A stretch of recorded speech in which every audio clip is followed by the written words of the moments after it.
जब से के लियो शादी तोरा से कहै पढ़ाया गे देखली है तो रोए कदी न जुराई जइतो कहाया गे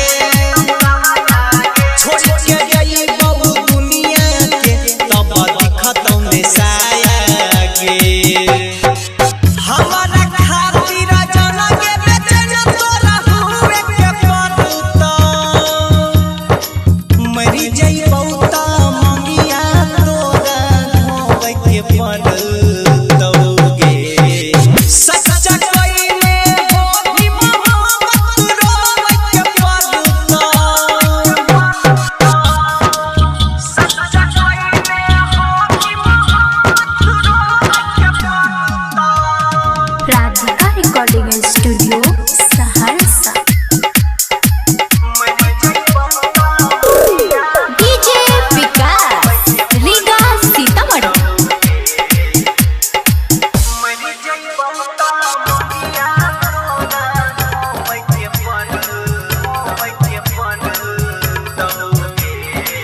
तोहरा सोच